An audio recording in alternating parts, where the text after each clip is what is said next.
Aka urji sami mulatti halala abada bandishe isa barratola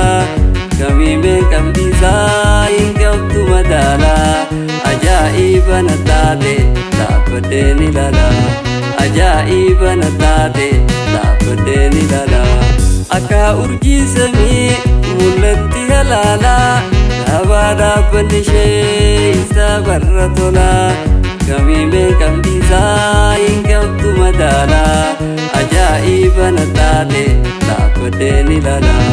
ajaiba natate tapdeni lala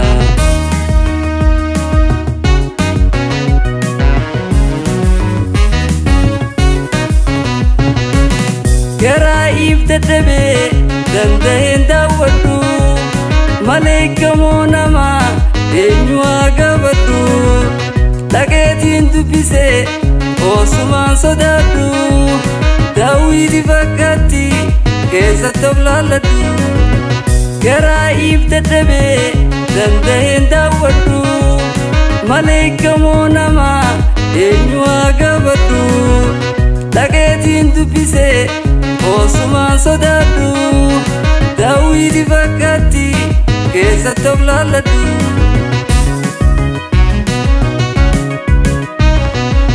Bartaka nangunamne kashtini Midagdur anangona kadeti Otuna tanim barbadu oku Ulate bagadu te bonati Sirkana medingona kutame Agayu galani kawakati Obeha herkese nasibide Washasha nasabe oromtiti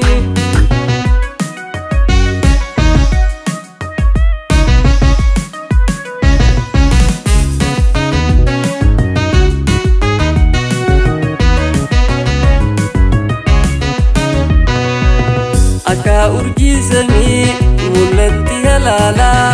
abada bandishe isa barratola kami me kambisa ingabtu madala ajaiba natate tapdeni lala ajaiba natate tapdeni lala Aka urji sami mulatti halala abada bandishe isa barratola kami me kambisa ingabtu madala ajaiba natate tapdeni lala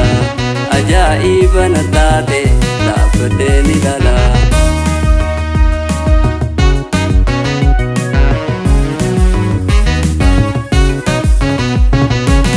Maluman natuite jedheenif gaafadhe haalaan itti yaades bareechee hubadhe lubbuu koosiif kennu ergaa murteeffadhe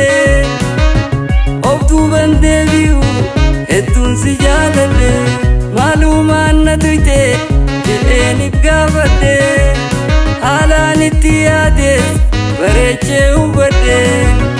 lubbuu koosiif kennu ergaa murteeffadhe of duuban deebi'u